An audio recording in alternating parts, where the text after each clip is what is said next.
Hi, everyone. It's T Westbrook, and welcome to a new episode of Cool Girls Create. And y'all, I am super excited because I'm here with a very special guest. Her name is Shiondria. And our story is one that I think would be inspiring because we met each other through just networking. And I popped up at one of her events in Chicago. So we'll get into it. Welcome, Shiondria. How are you? Hey, I'm good. How are you? I'm doing well. I'm happy to be sitting here and talking to you. I feel like it's been a long time coming. So let's start with this. Do you remember how we met? Yes, at the content party. You came to the very first content party to go friends through, and we had an amazing time. Yeah, and it's funny because I joined your group, the Goalfriendz, and we'll get into it in just a moment. Looking for community. And so when I saw that content party in Chicago, I was like, oh, I'm gonna be in town already. So when I got there, the energy was great, and it was my first time seeing a content party. So you introduced me to that idea. So just for our audience who is tuning in, Shiandria is someone who is, I deem to be a creator, a creative. So she's a singer-songwriter, and she's also an event curator. And she has a group, a Facebook group and community, called Goalfriendz.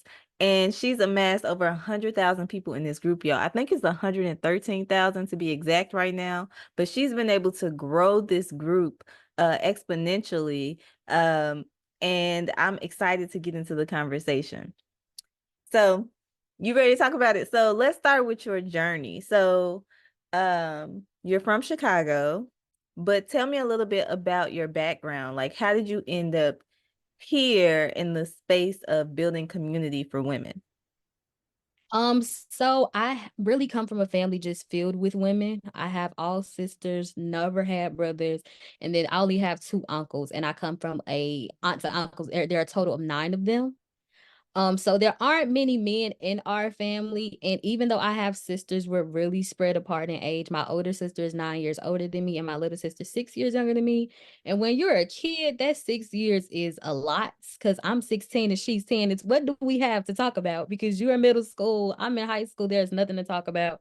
So I always was just looking for someone that was like-minded, my age, that I can do things with. And I feel like as a woman after college, it's hard to make friends for us.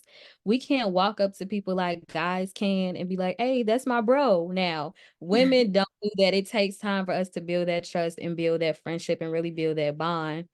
So fast forward to during COVID, I was looking for that, but I couldn't go outside to find it. So I was like, you know what? Let me look online for this and see if I find something like it. And I didn't. Every group that I found had so much drama and so much messiness and so much cattiness. And I was like, this is not it for me. Let me try to create something. And it was really just casual. I didn't expect it to blow up as big as it did. I was really just searching for that sense of community that I couldn't find. And apparently other women too were too, because it really just blew up and took off. We're gonna pause right there. All right, so just to recap what you said. So during COVID, you were looking for just a community of women because it is difficult, as a woman. We'll get into that. But you were looking for a community. So, and you were saying that like the Facebook groups and things that you were seeing online, they were like catty and messy. So you basically decided to start your own group, right? Yes. So before we get into the group, you mentioned college. So where did you go? Okay, so I am the queen of taking gap years. Mm-hmm. I started at Berkeley online. And I'm still trying to finish up, but life has just been crazy. But I had 3 years in there. Okay. I mean, it's so many ways and paths to get to like Mhm. where you're trying to go when it comes to either success or just having like a fulfilled life. So I always like to ask, where you fall in that journey. So what are you interested in? Like, I know that you are interested or you have the talent or the gift of like singing and songwriting, but where do your interests lie in general when it comes to creativity? I feel like I am a dope writer. Writing is definitely my thing. Whether it's like writing captions or writing music or even writing books, like writing is my thing. When it comes to writing, I can do that. That's where I feel like I fall in. But I'm really just an all around creative person. Any like little DIY projects, or even if it's like sketching little outfits. I remember being 13, I just knew that I was gonna be on Project Runway. Um, so really in any realm, I'm really creative. I feel like I'm blessed with creativity in all realms, whether it's music, whether it's fashion, whether it's producing these events. That's really just where I am. I'm really all over the place. So when it comes to the Facebook group, so you have Goalfriendz, but also you curate events. Yes. So was there a specific skill set that you already had when it came to like organizing people, or is this something that you learned on the fly as your group grew? So yes, that's very interesting that you asked that question. So I used to do kids parties, decorating, like making treats for sweets tables and things like that. I used to do that prior to me having the girlfriend. So it was kind of a natural transition to do adults events. Okay, so it was just a natural transition. So getting back to the group Goalfriendz, because this is something that struck me. So how did you choose the name? Why did you choose the name Goalfriend? I feel like it's pretty self-explanatory. I wanted some friends that I could tackle goals with, and still have that friendship and still have the business-minded aspect of it all, but still at the end of the day, we're friends. Gotcha. So tell me about your journey as you began to like when you started this group in COVID, what was the climate? Kind of what were some of the things that you had to do? And then, to where we are now with the group. So the growth I feel like happened organically just with it being COVID. I feel like a lot of businesses prospered during COVID just because people couldn't go outside. But we started out as a public group, and I always tell people when they telling me they're trying to start a group, make your group public so people know that you're there. People can share your post, people can share the engagement and everything that's going on. I always say start out public. So we started out public, and then we grew to I think maybe about 20,000, and then we went private, and then still there are requests because they knew what was going on from it being public before, so they wanted to be a part of that and follow the journey from there. Gotcha. So you started with the public group and then you went to private. What were some of the roadblocks that you faced with growing your Facebook group from just that first like milestone from 0 to 20,000? Like you said, a lot of people were on Facebook during COVID. Was there a point in time where that kind of slowed down, or has it been like steady growth throughout? So there was steady growth that first year, and then we hit 50K. No, I think we're actually around almost 70K. We're like 69.9K. And the first group, a lot of people don't know this, the first group got shut down by Facebook. Um, Mm-hmm. so after that first group got shut down because Facebook really had strict rules back then that they don't have for admins now. Mm. Thankfully, so we got shut down and we couldn't get it back, and it wasn't even on us. It was something that another user had posted, but since an admin approved it, it got taken down. And they were like, "You're not getting it back. Review the decision. You're not getting it back." So that was tough to go from 70K to go back down to zero, but luckily we had loyal supporters and they helped us get it back up. Um, so yeah, that was definitely a big challenge for us to get through, but we got past it. So how did you do that? So was it that you everything was shut down, but you just started over and like you said, the support was there, so people started filing in? Was there any other difficulties with like rebooting or getting people re-engaged in that way? So with the loyal people that were there, they knew me and they knew of what the Goalfriendz was. But after we restarted it up, I feel like the engagement did lack just because it wasn't so tight knit as it was before. So it's Mm-hmm. like I'm always constantly having to reintroduce myself and let people know like what's going on with the group and what the group is about, just because there is that disconnect out, because before we were just really tight knit because it started off so small and then it grew, but everyone still pretty much knew each other. And I knew names and faces too. I really can't point out a lot of names and faces now as much as I could before. So that's definitely a thing. Yeah. But that just talks about like whether it's a Facebook group or a business, there are Mhm. going to be stages with that, and you have to be able to like navigate the growth as things scale up. So let's switch gears and talk a little bit about some of the creative ideas that I think you came up with or implemented with Goalfriendz. So let's talk about the content party. um, what sparked that idea for you to have that? And why do you think it's important for us to have events like that in the first place? So with the content party, I really had no idea the content parties were that important until we had it. Um, because so many women post, I need help with content. I don't know what to post. I don't know how to take pictures. And it was like, well, a lot of us are having this problem. Let's all get together and brainstorm together and figure out what we can do to post more. Even myself, I do not post at all. And everybody gets on me. My management gets on me. My friends get on me like, you have to post. You have all this content you don't post. And it's like, well, I don't know when to post or how to post. Or even if I'm taking pictures, should I post like this? Should I post like that? So I feel like that's really good for us to just come together and brainstorm and create different things, even things that we didn't even know. Because a lot of the TikTok trends that happen, I don't know what's going on until I go to a content party. They're like, let's do it. Even UT, I remember you had us doing TikToks I didn't even know anything about at the content party that you came to. And then, especially when it comes to like business owners, there are models and branding ambassadors at the event so they can have them model their clothes or advertise for them. And nobody's ever like, okay, it's a fee for that. It's like, you're at the content party. I'm going to help you and you can help me. Yeah, and I thought that was such a wonderful idea. And I think we need more um engaging and like innovative events like that, where it's not so much about people coming together to be like talked at or um we all sitting in the room looking pretty, but you leave with an actual result. Right. So I thought that was extremely valuable. So when it comes to, because the other thing that I like that you introduced with the Facebook group. Oh, before we get there, so just so everybody knows what the content party is, what is like your definition to just let people know who've never experienced something like this?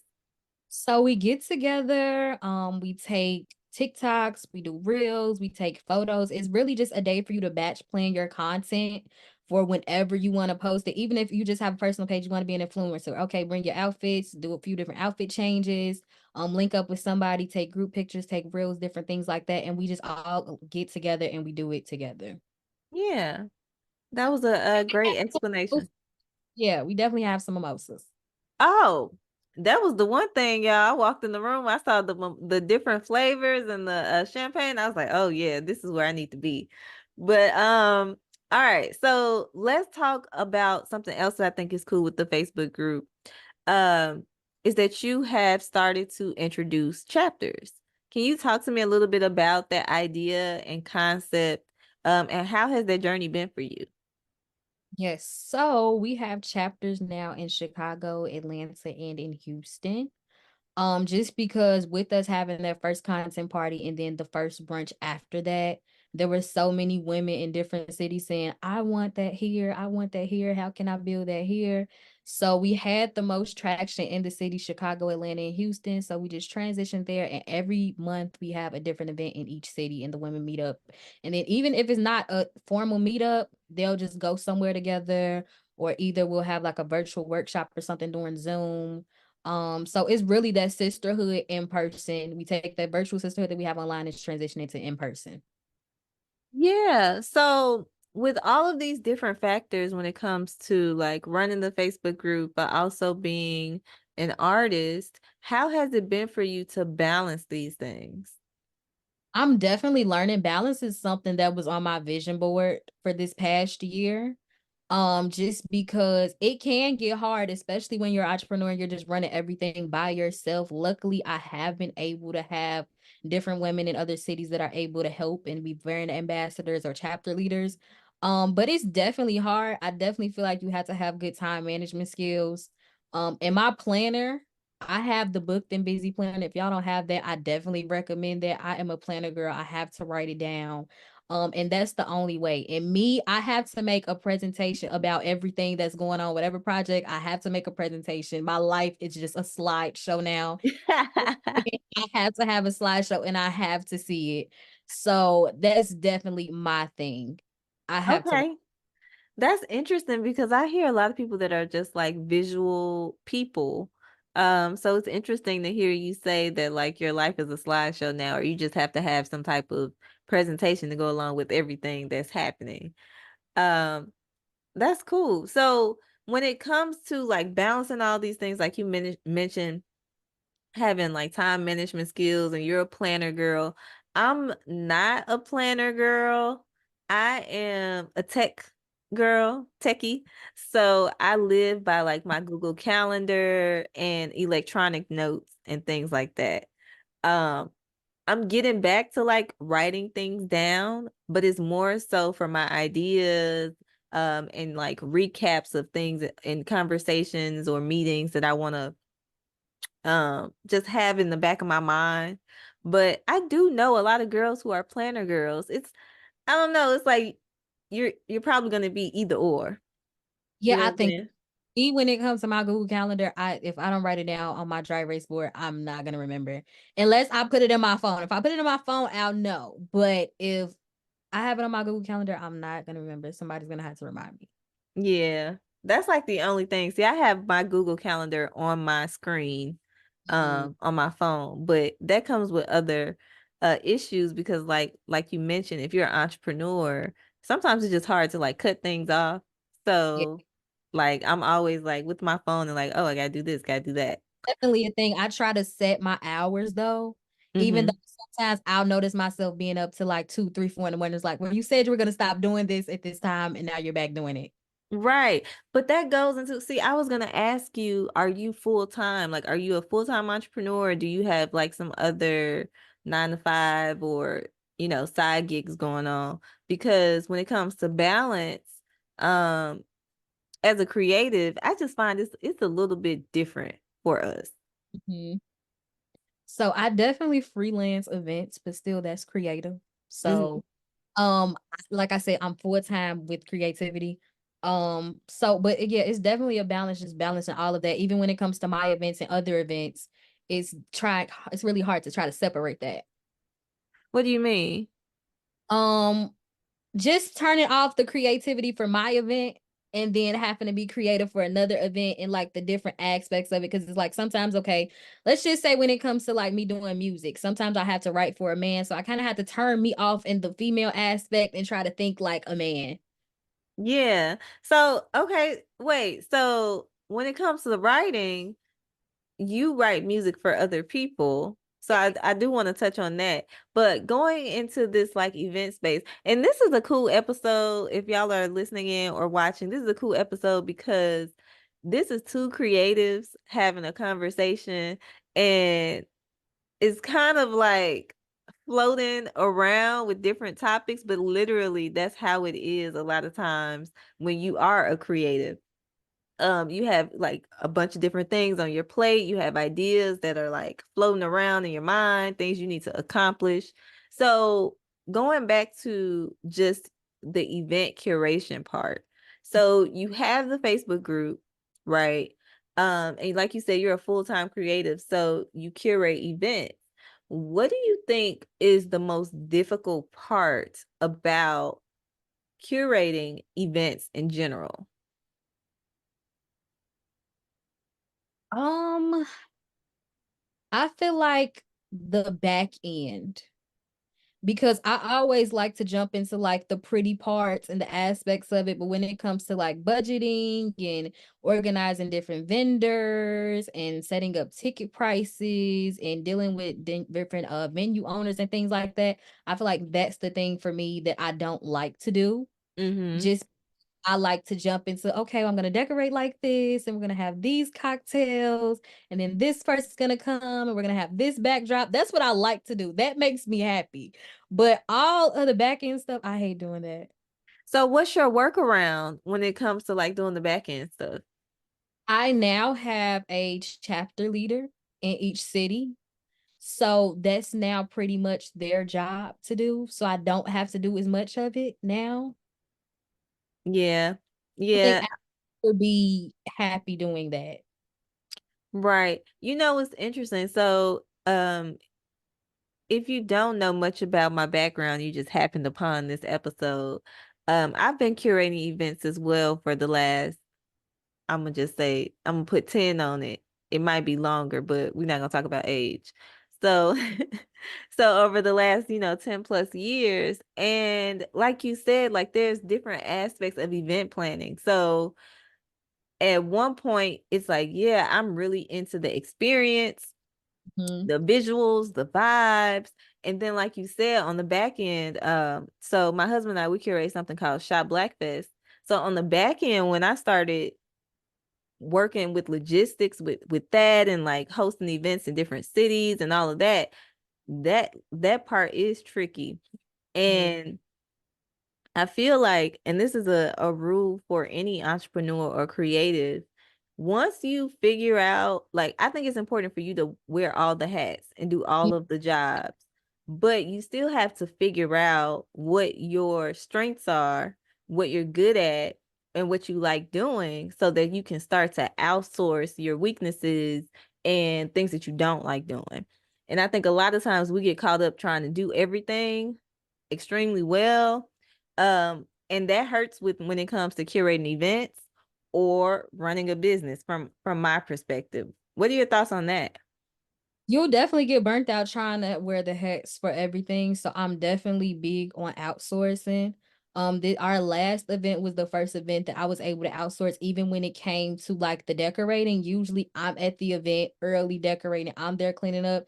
This past event was the first event that I didn't have to do anything but show up. And I'll definitely be doing that moving forward just because then I'm able to focus on, okay, making sure I can get around to attendees and making sure they're enjoying themselves and different things like that. And then even when it comes to like our sponsorships and brand partnerships, I'm able to focus more on that than focusing on the day of. The day of and like logistics and all of those minute details. Um, that's interesting that you say that because again, this can be applied to any aspect of like whether you're a business owner, um, someone who, well, you are a business owner if you're creating events or consulting, but whether you're an entrepreneur or somebody that's working like going the corporate route, have a 9 to 5, like it's important to relieve yourself of things that are just time consuming, but not the best way for you to use your time. So like Mhm. you said, like being able to just show up um is the ultimate goal I think that we should all have. And that goes into a conversation of like, how do you get to that point? And for me, like this year, I've had to really focus on like processes, procedures, um, making sure that what's in my head is actually on paper, um, becoming a better leader and somebody that can communicate the vision to other people so they can have buy-in. So are these like some of the things that you've had to work on when it comes to growing like your Goalfriendz group and getting, chapter the chapter representatives and things like that? So yes, I definitely agree with you with becoming a better leader because with us being the goal friends, I had to differentiate. Okay, yes, we are goal friends. We can be cool. That's great. But at the end of the day, this is a business and you do have to do your role. Like you signed up to do this, so you absolutely have to do this. You can't call me and be like, hey, and just make an excuse about it and you signed up to do it. So definitely becoming a leader has been like I me leadership conferences and leadership books, like that's definitely been my thing because there has to be a line between being friendly and being effective. And Ooh, that's a bar. Say it again. there has to be a line between being friendly and being effective. So that's definitely been I'm gonna say it's been a struggle just gotten that, especially with me being so young and people are older than me. And it's like, who is this little girl trying to tell me what to do? So that definitely plays a factor in it as well. Um, what was the question again, T? I lost it somewhere. Oh no, I was just asking you like were those some of the things that you had to work on? But it brings me into this so I was having a conversation with my mentor yesterday, and one of the things we were talking about was the importance of personal and professional development or becoming like a lifelong learner. And a lot of times we talk about entrepreneurship, we talk about uh elevating yourself, manifesting things, living your best life, whatever. But nobody really talks about the work that it takes to become a better person day in and day out. Like they may see you, like for instance, they may see you with Goalfriendz and like having that group that's, so large, or they may see me um as a full-time entrepreneur with the businesses that I have, but they don't see the hours and hours where I'm studying about marketing or watching videos or reading books, and trying to figure out all of those little nuanced things to like move forward in the journey. So yeah, I was just asking you about like how has it been for you? Is personal and professional development something that you work into your life on a daily basis or consistent basis? Definitely on a consistent basis, because I always tell my girl this, like, you can't pour from an empty cup. You have to be full first before you just try to give everybody everything. So I'm always reading a self-help book all the time, any business book and podcasts too. Now I love me a good true crime podcast, but I'm trying to Me I'm too, girl. yes, I'm trying to add a dash of business podcast in there because yes, I always say that I'm always learning. If you get to the point that you feel like you can't learn anything, there is a problem. So I'm definitely always down to learn. Yeah. And I think that's just a certain mentality that you have to cultivate within yourself, because I think as a society we've been taught to not want to learn. It's kind of like we are taught to like turn our brains off to focus on other things, but not necessarily learning, or continuing to learn. So Always say that to please do not look at me and feel like I have it all figured out or I know everything or have it all together because I'm still figuring out just like you. Now I can help you along the way, but I listen, I'm learning myself. yeah, I feel the same way, and I feel that it's important to say that and keep saying that. Like, we don't have it all together, but the most effective thing that we can do is show our journey, show, how we've been able to overcome things, or uh just really like it's like you are on the ride with us on the way up. Right. So you in the car with us, and you gonna see everything. This is what it is. And I think it's important to have people like us, um important for us to have those voices out there, because yeah, social media just it makes people believe all type of stuff. Yes, they will make their own narrative in their head. And it's like, when did I say that? Did I say that? I don't remember saying that. You assume that, but I didn't say that. So yeah, social media will definitely have people just delusional. Delusional. That was the 2023 word, delulu, delusional. Yes. So let's wrap this up by talking about some of the things that you've learned in general as somebody who is pursuing creativity full time.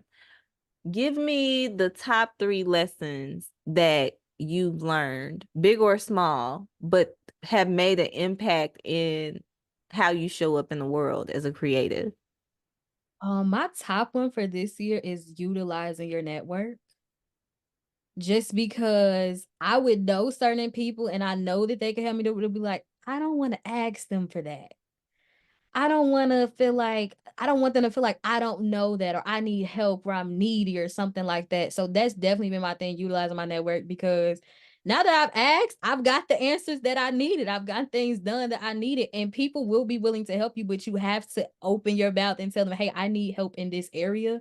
So definitely utilizing your network. And I always tell people, don't feel like anybody is too big that they're not going to help you, because they can say no, but they could also say yes. So don't just X out the opportunity for yourself, because it could be everything you wanted it to be. Ooh, that was a bar. That was a Yeah. bar. And I can relate. I think that that's if you can learn that lesson earlier on, it'll make your life so much easier because we waste a lot of time spinning our wheels or being too prideful Right. to Yeah. let other people know that we need help when it's so many people out there that are like, they on the ready Right. to It's help like, I you. just ask, I would have helped you do that. So definitely utilizing your network. Also for me has been time management, allocating time for certain projects. Because when you have so many projects going on at one time, you can just be all over the place. And I found myself jumping, okay, I'm gonna do this, I'm gonna do that, I'm gonna do this, I'm gonna do that. And I just feel like I'm in a hamster wheel and I don't know what's happening. So definitely knowing, okay, I'm gonna work on a Goalfriendz project maybe from 9 to 10, and then I'm gonna do music from this time. So definitely time management skills. And then what else? I feel like trusting your gut is the last one for me.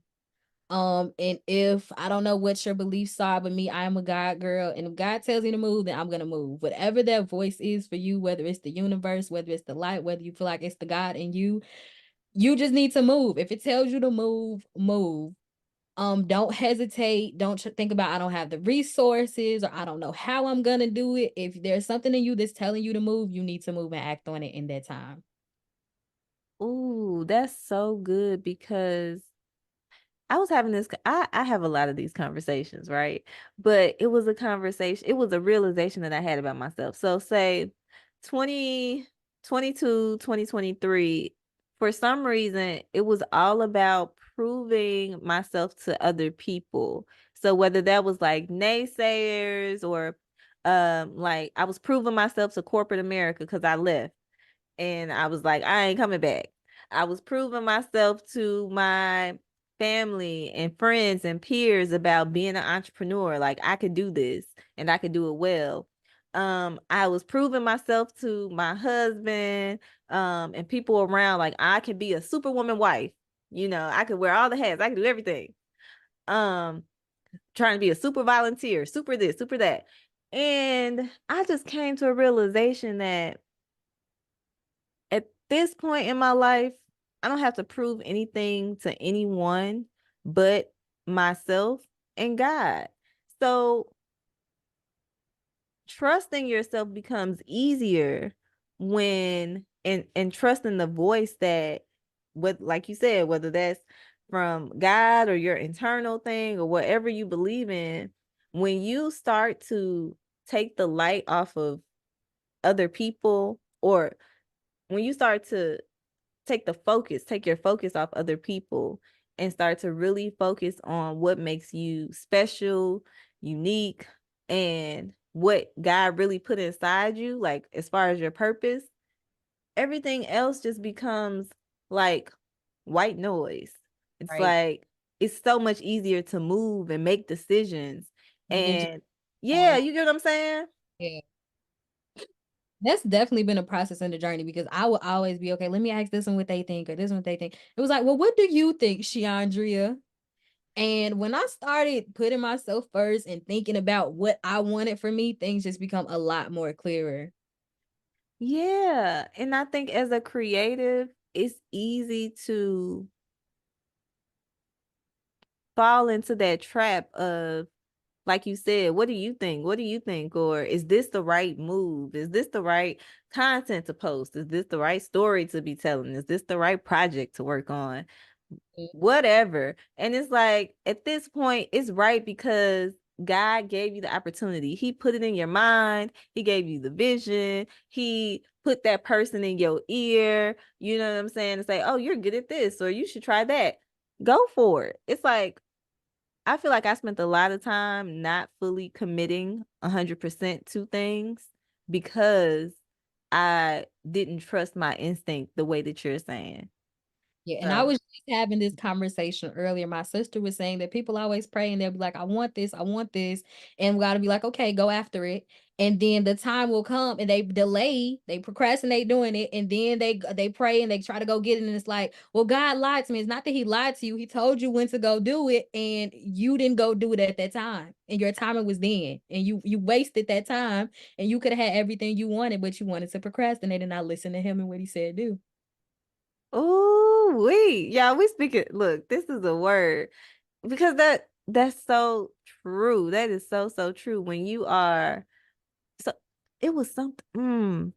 You know, I hope that sound didn't pop in, but um, I watch a lot of like I guess gurus, speakers, people that are just talking about, different things when it comes to personal and professional development. But that is another nugget. It was the quote was something like, if you spend your time, like some people spend their time like, I'm gonna do the website, I'm gonna do the logo, I'm gonna come up with this long drawn out plan, or I'm gonna sit here and procrastinate, but they don't actually do or take Mhm. the step. It's like, why are you just sitting here playing? You Exactly. you know subconsciously that you just prolonging the process by trying to get all these things perfect, or brainstorm. So stop playing yourself and just go take the leap and take the first step, and like you said, trust your instinct. That definitely used to be me. I needed to have A, B, C, D, E, F, G, A through Z together before I started something. And then I look on it and I'm like, oh, they did that. That was my idea. And it was like, well, if you would have acted on the idea when you were supposed to act on the idea instead of waiting for everything to be perfect, then you would have been able to get it out there. And that was my thing with music too. I wanted the music to sound perfect. Like I wanted it to sound like Beyonce's records, not realizing that Beyonce has put years in. It's not gonna sound like that. You got to put something out and then work and build towards that. Oh, that's so good. And that goes across, you know, any industry, whether you are an artist, business owner, student, Mhm. whatever. Like, you have to work at things and Definitely. constantly improve it, not just wake up or roll out of bed and you just Yeah, got yeah, that's not how it works. but it's so much pressure because that's what we see online. Especially with social media, everything just seems like everything is perfect, and half of the time it's not. Yeah. So, okay. So, y'all, this was a good conversation. So, I want to close this out with one final word from Shiondria. What is the most inspirational message that you can leave with our Cool Girls Create audience?